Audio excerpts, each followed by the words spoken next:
les bendiga, queridos hermanos y amigos que nos sintonizan nuevamente a través de este canal. Este es su programa Actualidad, trayendo temas interesantes con consejos financieros conforme a la palabra del Señor. Hemos hablado muchas veces de que todo lo que estamos haciendo es porque Dios ha dado una visión, una revelación, que el hombre mientras está en esa tierra necesita hacer buen testimonio en el área secular como en el área congregacional. Y qué importante es que lo que podamos estar haciendo en este tiempo contribuya a ese bienestar. Y por ello hoy tenemos un programa por más interesante que vamos a llamar. Hermano Gustavo, bienvenido. Como siempre, es para nosotros un privilegio compartir con usted. Gracias, pastor. Como usted dice, pues hoy es un programa diferente a los que hemos hecho, porque vamos a hablar el día de hoy sobre los enemigos de las finanzas. Y es interesante porque hay tantos enemigos de las finanzas que muchas personas quizás no conozcan. Y el programa o los programas que vamos a hacer, porque vamos a hacer varios programas dentro de esta serie de enemigos de las finanzas, vamos a hablar de todos esos enemigos que las personas no conocen, pero que es una realidad que están consumiendo día a día las finanzas de los hogares.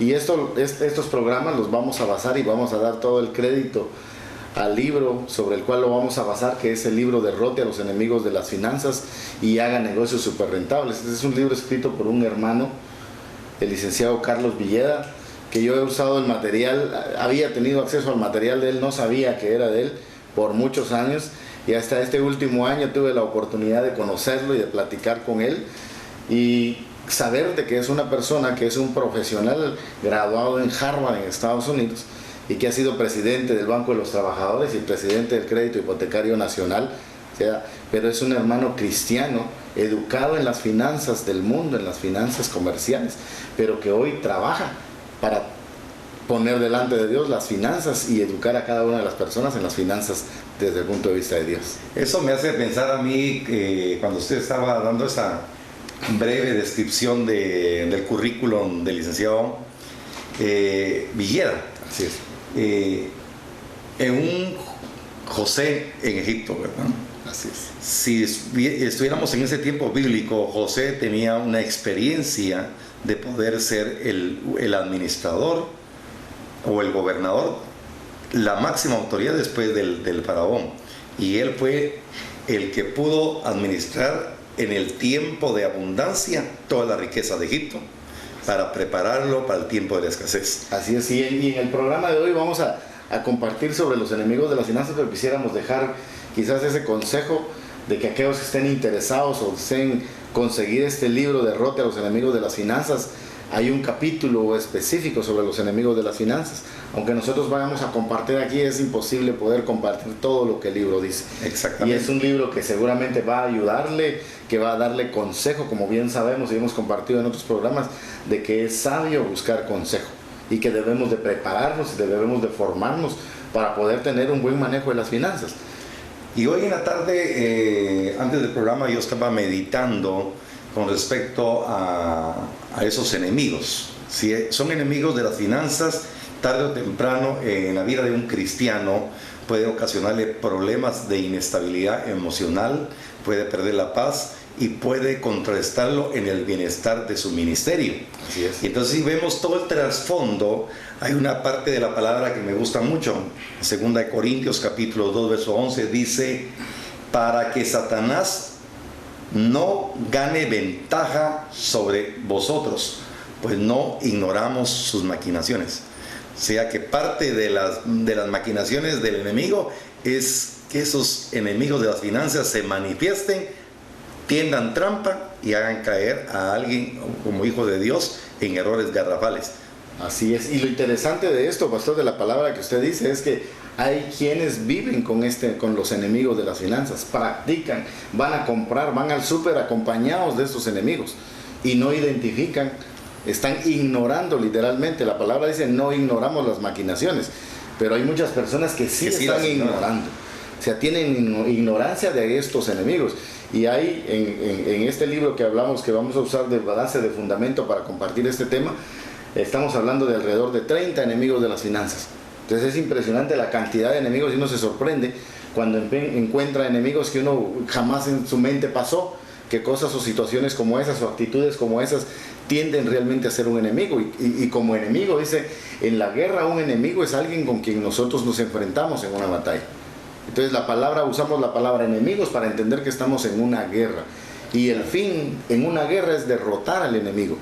Y si no lo derrotamos nosotros, él nos va a derrotar. Claro. Entonces, en una guerra no hay para segundos lugares, hay solo un ganador o un perdedor, alguien que obtiene la victoria y alguien que va a caer en la tumba. Y muchas personas están literalmente en la tumba de sus finanzas, producto de la pérdida de la batalla contra sus enemigos. Y entonces vamos a ver cada uno de esos enemigos que nosotros tenemos, y debemos de conocer los enemigos para conocer las estrategias que usan esos enemigos de las finanzas, cómo nos atacan, cómo conviven con nosotros. Y aunque existen muchos enemigos de nuestras finanzas, como comentábamos, vamos a referirnos a algunos. En algunos haremos una breve descripción porque son muy obvios los enemigos. Claro. Yo creo que vamos a aprovechar, perdóneme que le interrumpa, sí. Ahí en la pantalla le va a ir apareciendo cada uno de ellos, para que usted los vaya apuntando y que usted vaya identificándolos, ¿verdad? Así es, como decía, de algunos haremos una breve explicación, otros pues haremos una explicación quizás un poco más amplia, y nos detendremos para ver la relevancia de los mismos. Entonces, la lista es grande, pero empezamos con el primer enemigo, que es el que vimos en los dos programas anteriores, la pereza. Enemigo número 1 en nuestras finanzas, la negligencia en el trabajo, el consumismo, el derroche, la indisciplina financiera, la inflación, la deflación, la devaluación monetaria, los impuestos, el nivel de vida equivocado que muchas personas tienen, la autocomplacencia, la impaciencia, las enfermedades imaginarias que comentábamos el otro día sobre esto, el temor o el miedo a fracasar cuando queremos hacer algo, es un enemigo fuerte. La falta de conocimiento financiero, las mascotas son un enemigo, aunque para algunos son un entretenimiento, para muchos una mascota puede ser su peor enemigo en sus finanzas. Que alguien no va a decir, no me toques mi perrito, ¿eh? Claro, lo vamos a verlo más adelante. Las compras al crédito, un gran enemigo, las deudas y las fianzas, las confesiones negativas respecto al dinero que nosotros tenemos, los gastos por teléfono, que hoy por hoy los gastos por teléfono celular es un enemigo fuerte, los gastos hormiga que a veces no identificamos, los vampiros chupaluz, que es un concepto interesante de un enemigo que consume, los gastos por adicciones o por vicios que las personas tienen, los pecados ocultos, la vanidad, la moda, el desempleo, el valor sentimental que a veces le damos a las cosas que terminan siendo enemigos nuestros, los activos improductivos de las cosas que compramos y realmente no producen y están ahí arrinconadas en algún lado. Y por supuesto uno de los enemigos fuertes, que es uno mismo, cuando no tiene uno la disciplina de poder identificar las cosas malas que hay en uno sobre el manejo de sus finanzas. Así que esta es una lista grande, es una lista extensa y que vamos a ir viendo en cada uno de nuestros próximos programas. Correcto. Yo creo que ya usted está interesado en conocer algunos detalles de estos enemigos, ¿verdad? Así es. Entonces vamos a recordar lo de la pereza que hablamos. Así es, hoy vamos a ver 3 enemigos. La pereza, que ya vimos en 2 programas anteriores, y vamos a hacer un repaso corto de la pereza, la negligencia en el trabajo y el consumismo, que son 2 enemigos de los que hemos hablado en otros programas, pastor, y algunas cosas quizás las vamos a repetir. Primero, con la pereza debemos entender que la pereza nos lleva a la pobreza. Proverbios 24:34 en la versión internacional me llamó mucho la atención porque dice: y te asaltará la pobreza como un bandido y la escasez como un hombre armado. Entonces, si estamos hablando de un enemigo que es la pereza, la Biblia nos dice que la pereza nos va a asaltar como un bandido y como un hombre armado que viene contra nosotros. Entonces, la pereza nos alcanza a todos. Y al hablar de gente haragana, uno piensa luego en aquellos que se levantan tarde, se duermen temprano, se pasan viendo todo el día televisión y no trabajan. Pero la pereza aplica también a los que trabajan, porque hay muchos que hacen lo que pueden para evadir su responsabilidad y hay algunos que hasta se hacen los enfermos en las empresas para no ir a trabajar por la pereza que tienen. Y obviamente tarde o temprano los identifican como perezosos y les terminan quitando el trabajo. La palabra del Señor nos enseña aquel siervo que hace solamente lo que le piden, diga, siervo inútil soy, solamente hice lo que me pidieron. O sea que la palabra, el consejo de Dios siempre nos lleva a recorrer una milla más, a hacer algo extra. Y eso es lo que hemos hablado en varias oportunidades, hermano Gustavo, es que el cristiano debe de ser buen ejemplo en su trabajo, debe de ser creativo, debe ser condescendiente, apasionarse por lo que hace. Y hacer todo como que fuese para el Señor. Debemos de trabajar como que Jesús fuera nuestro jefe inmediato y a Él debemos de rendirle cuentas todos los días. No tenemos que justificar porque mi jefe es muy enojado, mi jefe no me comprende, mi jefe tiene preferencias, sino que realmente valorizar lo que tiene en su trabajo. Así es. El enemigo número 2 que vamos a ver un poco más es la negligencia en el trabajo. ¿Por qué? Porque la negligencia en el trabajo dice que es un primo hermano de la pereza. No son lo mismo, ya que la pereza lleva a no trabajar, mientras la negligencia consiste en ser descuidado, en ser olvidadizo, en dejar las cosas para después o en hacerlas con tal lentitud o con no dándoles tanta importancia a las cosas. Ejemplos de la negligencia: quizás un médico que deja la pinza después de operar dentro del cuerpo de una persona, el carpintero que deja la puerta desajustada, el sastre que deja una manga más larga que otra, el soldador que deja los balcones torcidos o el plomero que deja goteando un chorro. Creo que estos son ejemplos de una persona negligente. La persona negligente no lleva una agenda, no hace lo importante, habla mucho por teléfono durante el trabajo, pierde mucho tiempo en la computadora haciendo cosas no importantes, lee el periódico anuncio por anuncio, se tarda un buen tiempo leyendo el periódico, habla mucho, se distrae mucho, no prioriza, y dentro de los negligentes caben los que ven mucha televisión también, porque creo que son actitudes que identifican a las personas que no hacen su trabajo con excelencia. Y hay quienes, a los que no hacen su trabajo con excelencia y que se identifican en los ejemplos que hablabas hace un momento, a las personas les dicen que son unos chapuceros, porque dejan las cosas mal hechas. Y realmente ese término ha atado a mucha población, porque inclusive yo he visto algunos rotulaciones publicitarias, se hacen chapuces. Así es. Y es increíble cómo viene esa palabra a ser una atadura, ¿no? Sí, se hacen chapuces. Y a verse como una palabra normal. Exactamente. ¿Sí? Pero la normalidad no es hacerlo de esa manera. La diligencia implica hacer las cosas con excelencia, hacerlas responsablemente y hacerlas bien hechas. Proverbios 10:4 dice: la mano del negligente empobrece, pero la mano de los diligentes enriquece. Entonces, siempre soñamos con riqueza y eso requiere que haya diligencia. Por eso la negligencia que empobrece es el enemigo número 2 de nuestras finanzas. Y debemos de identificar cómo la negligencia o qué actos de negligencia nosotros tenemos, para saber combatirlo, para saber tener nuevos hábitos para actuar en nuestro día a día. Proverbios 21:5 dice: los pensamientos del diligente ciertamente tienden a la abundancia, mas todo el que se apresura alocadamente de cierto va a la pobreza.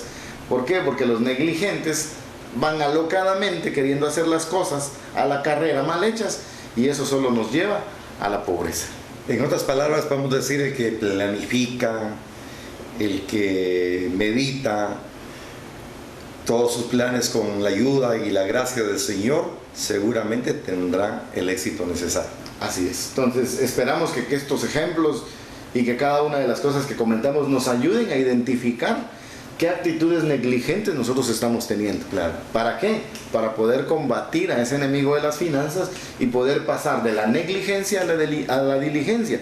Y bajo la palabra de Dios es pasar de la pobreza a la riqueza, a la prosperidad, que son sinónimos de pobreza, negligencia, y sinónimo de riqueza, la diligencia. Y algo muy importante que lo vamos a ver en otros programas es la confesión que se puede hacer con la boca, creyendo en el corazón de que sí es posible romper esos patrones, romper esas ataduras y tener una actitud diferente. Así es. El enemigo número 3 que vamos a ver dentro de todos los enemigos es el enemigo del consumismo. El enemigo del consumismo lo hemos visto en un programa anterior y hablamos mucho del consumismo, pero hay que identificarlo como un enemigo real. ¿Por qué? Porque todos vivimos en el día a día, vivimos en un mundo en el cual no nos podemos aislar, no nos podemos ir a un monasterio, encerrarnos y olvidarnos de que el mundo existe. El Señor lo dijo: yo no pido que los quites del mundo, sino guárdalos del mundo. Es importante que esto, lo que oímos en los templos, lo podamos vivir cuando estemos fuera del templo. Así es, pastor. Y guardarnos del mundo significa saber que hay un enemigo que se llama consumismo. ¿Por qué? Porque la sociedad actual está caracterizada por el consumismo y somos bombardeados con publicidad que nos induce a consumir y a consumir. Dicen que esto lo hemos compartido en otros programas, es de que una persona es persuadida diariamente por más de 2000 anuncios en la televisión, todos los días. O sea, si usted se pasa viendo televisión en el día, ¿cuánta cantidad de anuncios puede estar viendo? Y las empresas hoy viven preocupadas ya no por descubrir necesidades, sino por crearle necesidades al ser humano. Crear necesidades, ¿para qué? Para que consuman los productos que ellos ofrecen para esas necesidades que son creadas, no que existen. Y entonces uno se sorprende de que hoy mira uno una cantidad de anuncios de productos que dice, mire esto para tal cosa, esto para tal cosa, y uno dice, eso ni sabía que existía, pero bien que me puede servir y bien que lo puedo terminar comprando. Entonces, ¿cuál es la consecuencia hoy en día del consumismo? Que la gente gasta lo que tiene, gasta hasta lo que no tiene. ¿Y en qué? En lo que realmente no necesita. Claro. Y eso creo que eso podría ser un resumen básico de lo que el consumismo hace hoy. Hace unos meses tuvimos una experiencia con la familia. Nos dejamos impresionar por un anuncio publicitario muy bueno, por cierto, que nos creó la necesidad de ver entre comillas, un espectáculo, ¿verdad? Que están anunciando en un centro comercial y nos hablaba de poder experimentar lo que es una catástrofe, de un terremoto, de un tsunami, y por referencias de su esposa, de su hijo, que antes habían presentado en el mismo centro comercial algo que no pudimos ver y dijimos nosotros, la lástima que nos los perdimos cuando presentaron sobre el cuerpo humano, ¿verdad? Okay. Lástima que no lo vimos, ¿no? Entonces yo le dije a mi esposa y a mi hija, si no lo perdemos, debe ser una buena experiencia, porque si lo presentan en este centro comercial yo creo que debe ser algo serio. Y realmente fue algo que nos causó risa, y cuando después, porque nos crearon la necesidad de experimentar eso. Cuando ingresamos, vivimos esa experiencia, fuimos unánimes, es decir, fuimos presa de una muy buena publicidad. y eso, pastor, es debido a una presión psicológica en parte generada por la publicidad, como usted bien lo dice. ¿Qué haría usted si un día de mucho calor, viendo la televisión, sale un anuncio con una bebida bien fría y que tiene así hasta los pedacitos de hielo? El porcentaje de probabilidad de que usted vaya a la tienda o al supermercado y se compre una de esas gaseosas o una bebida como esas es muy alta. Claro. Las probabilidades suben a medida que lo que nosotros estamos viendo en la televisión es algo que en su momento podemos estar requiriendo. Entonces sería muy fácil ir a agarrar un vaso de agua fría y no ir a consumir el producto que le están ofreciendo, pero así es como funciona el consumismo. Hoy hay carreras para poder hacer estrategias, y entonces el enemigo del consumismo tiene muchas estrategias. ¿Por qué? Porque recuerde que las oficinas de mercadeo de las grandes empresas multinacionales y nacionales gastan millones de quetzales y dólares en campañas publicitarias. Campañas publicitarias muy astutamente diseñadas. Por supuesto. ¿Y para qué? Para lo que decíamos, para crear necesidades que no tenemos, para consumir productos que no necesitamos. Y lo peor de todo es que es con el dinero que no tenemos para impresionar a gente que ni siquiera conocemos, porque muchas veces lo que compramos con el dinero que no tenemos es por estatus, para ver que digan que yo lo tengo o para que no digan que yo no tengo, porque queremos impresionar en un nivel económico al cual también no pertenecemos. Exactamente. Así es. Eso es importante, mis queridos hermanos y amigos que nos ven. Hay que reconocer plenamente en qué nivel nos movemos. Si tenemos posibilidades de vivir en un nivel, pues démosle gracias a Dios porque estamos en ese nivel, claro, pero no impresionar a nadie. Así es. Así que la cantidad de dinero que se gasta para llevarnos por el camino equivocado es enorme, es tan grande que todos los esfuerzos que se hacen para educar al consumidor, parte del programa que hacemos es un esfuerzo que se hace para tratar de educar al consumidor. Y los esfuerzos que se hacen con los hermanos que comparten sobre finanzas, tanto en Guatemala como en otros países, apenas son unas pequeñas gotas de agua que se pierden en ese océano inmenso que se llama mercadeo a nivel Guatemala, a nivel Latinoamérica o a nivel del mundo. Necesitamos realmente educarnos ante el consumismo, y es por eso que somos presa fácil de las campañas publicitarias a través de comerciales de televisión, a través de la radio, el internet, las películas, las revistas, los periódicos, que nos conducen a consumir de una forma inapropiada. Es un bombardeo tremendo. Así. Oídos, vista, y realmente hay un mecanismo total para cautivar la atención y la mente de todos nosotros. Y cuán importante es identificar, saber que el consumismo es un enemigo para nuestras finanzas. ¿Por qué? Porque este enemigo sale a las calles a atacar a muchas familias. ¿Y cuándo sale a atacar? Principalmente en las fiestas. ¿Cuándo? Para Navidad, para el Día del Cariño, la Semana Santa, el Día de la Madre, el Mundial del Fútbol, las ferias patronales, el Día del Padre. En cada una de estas actividades usted va a ver en los periódicos, va a ver en la televisión al enemigo número uno de las finanzas, en la publicidad, atacando a las familias. ¿Para qué? Para que compren lo que no necesitan, con el dinero que no tienen, y para impresionar a aquellos que ni siquiera conocen. Y creo que quienes caen en esta trampa son aquellos que no tienen claras sus prioridades de lo que necesitan gastar. Y entonces este enemigo literalmente termina cocinando las finanzas, porque los hará gastar más de lo que tienen, o los hará gastar lo que no tienen incluso de dinero. ¿Por qué? Porque muchas personas a través de esto terminan endeudándose, comprando las cosas al crédito y después no pagándoles. Entonces, en estas fechas que el consumismo utiliza mucho para atacar a las familias, dice que hay dos grupos de personas. Hay un grupo que son los que compran y hay un grupo que son los que venden. El consejo es, si usted es de los que compran, tenga mucho cuidado que lo que compre sea dentro de su presupuesto, porque aquí el problema no es que usted no pueda comprar ciertas cosas o tales cosas.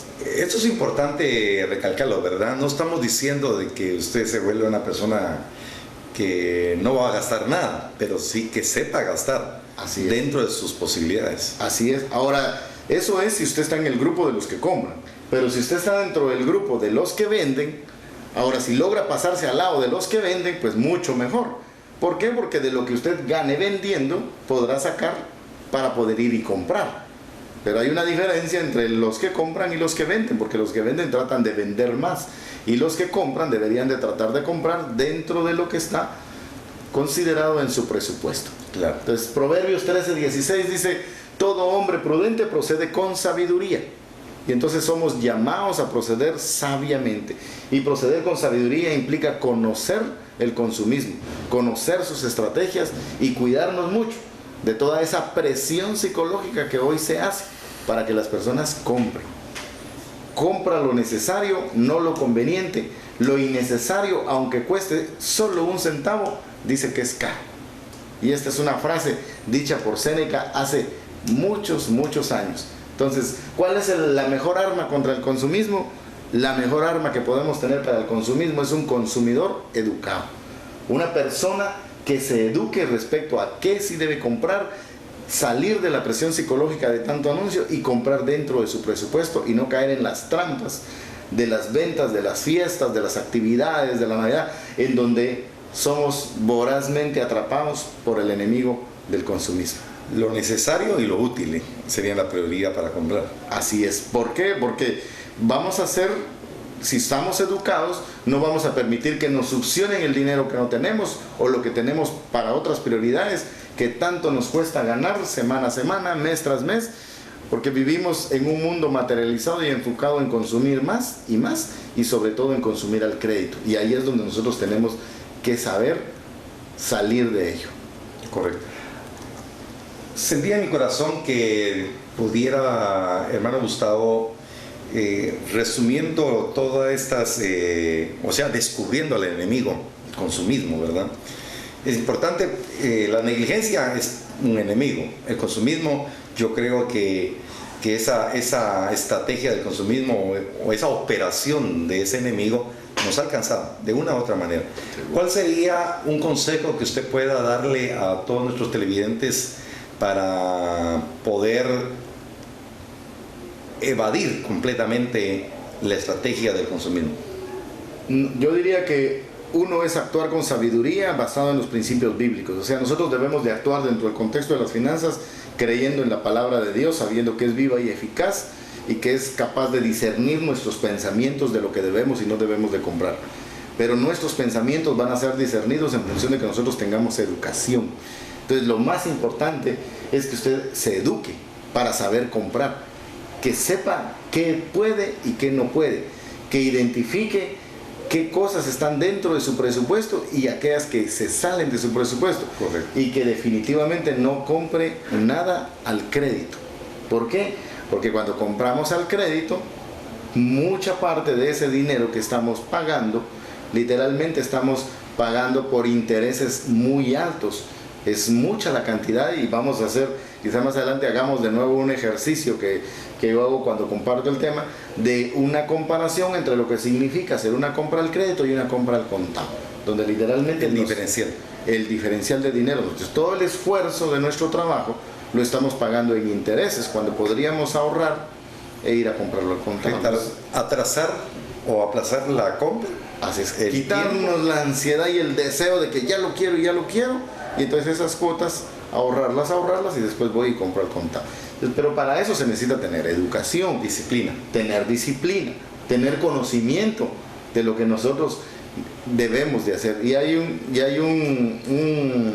una frase de un programa que compartimos anteriormente, de un programa de televisión que dice: y recuerde, si no lo puede pagar, no lo tiene que comprar, porque si no lo puede pagar, pues se lo van a ir a quitar. Y yo creo que nos da tiempo. ¿Por qué han proliferado de tal manera las casas de empeño? Es increíble.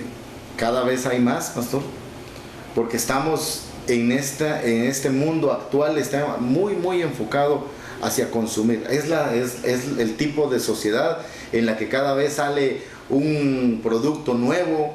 Hoy sacan un celular, dentro de un año sacan otro, dentro de 2 años sacan otro, y toda la gente quiere tenerlo novedoso.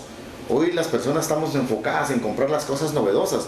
Antes se pasaban años con un televisor, hoy es un televisor que salió, ahora hay un televisor que ya se le puede hablar y que ya identifica la voz, que antes no llegábamos a 30 pulgadas, hoy llegamos a 60, 70 pulgadas de televisión. Entonces, es el mundo consumista. ¿Por qué? Porque las empresas están enfocadas en producir y producir y producir. ¿Por qué en producir bienes y servicios? Porque a través de esa producción de bienes y servicios están generando sus utilidades.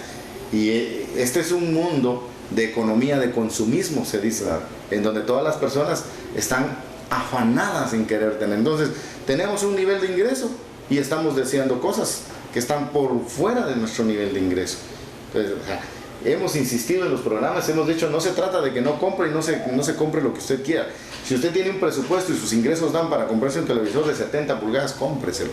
Que hable solo, o que de repente hasta que no sé qué cosas más van a ir incluyendo en los televisores, en los aparatos electrodomésticos. El problema es si su presupuesto es así y solo le da para comprarse un televisor de 14 pulgadas blanco y negro. Pues dele gracias a Dios por ese televisor, claro, y viva contento con lo que tiene y no deseando las cosas que no están dentro del presupuesto. Que le satisfaga solamente unos cuantos meses y después eso sea el tormento de su vida. Así es, y quizás esto nos ayude, pastor, para poder ver el versículo, para terminar el programa, porque el versículo habla de Proverbios 3:5 y habla sobre mucho de lo que estamos diciendo ahorita. Dice: fíate de Jehová de todo tu corazón y no te apoyes en tu propia prudencia. ¿Por qué? Porque todos creemos tener prudencia respecto a cómo hacemos las cosas, pero no confiamos en Dios sino en nuestra prudencia. Entonces debiera decir, ¿realmente debo de comprar esto, sí o no? Pero debo de comprarlo fiándome de Jehová, no fiándome de mí mismo, porque mi ansiedad va a decir, sí, compralo, te lo mereces, date el gusto. Tal vez no tenés el dinero, pero tal vez más adelante logras que te aumenten y empieza a entrar algunos deseos de lo que uno quiere y termina haciendo cosas imprudentes. Proverbios 3:6 dice: reconócelo en todos tus caminos y Él enderezará tus veredas. Si yo reconozco a Jehová Dios en todos mis caminos, Él va a ir enderezando mis veredas. Las veredas torcidas del manejo de finanzas, las veredas torcidas de cómo he gastado el dinero o de las deudas que traigo. Y Proverbios 3:7 termina diciendo: no seas sabio en tu propia opinión. teme a Jehová y apártate del mal. ¿De qué mal le pedimos que se aparte hoy? Del mal de la negligencia, del mal de la pereza y del mal del consumismo. Exactamente. Yo creo que aquí está la clave y muy oportuno este consejo de la palabra en Proverbios, que no hay que ser sabio de nuestra propia prudencia, sino reconocer la dirección divina de Dios. Así es. Y eso nos dará el resultado deseado para poder enderezar el camino de nuestras vidas en las finanzas. Hoy hemos hablado de 3 enemigos: la pereza, la negligencia y el consumismo. En una manera sencilla, pero yo creo que muy profunda, sencilla, porque hay mucha profundidad. Sí. Hemos hablado de estos enemigos. Estamos con todo el deseo de nuestro corazón de que los siguientes programas sean de mucha ayuda para todos ustedes. Nos ayudaría recibir sus comentarios, siempre le aparece el correo. Anímese a escribirnos, anímese a preguntar. Estamos dispuestos, aunque ustedes no busquen una consejería personal, pero a través de un mensaje del correo nos puede preguntar y con mucho gusto podemos responder. Realmente va a ser muy interesante los programas siguientes. Así es. Hermano Gustavo, le dejo el tiempo para su despedida. Pastor, pues, esperar que nos acompañen y que en este proceso, que este programa sea una parte de esa gotita del esfuerzo que se hace para poder educarnos en el manejo de finanzas en el medio de ese océano de publicidad del cual estamos rodeados todos los días. Que esperamos vernos en el próximo programa. Muchísimas gracias por la atención prestada al programa La Actualidad. Estaremos un tema interesante viendo otros 3 enemigos en el próximo programa. Dios les bendiga y hasta luego.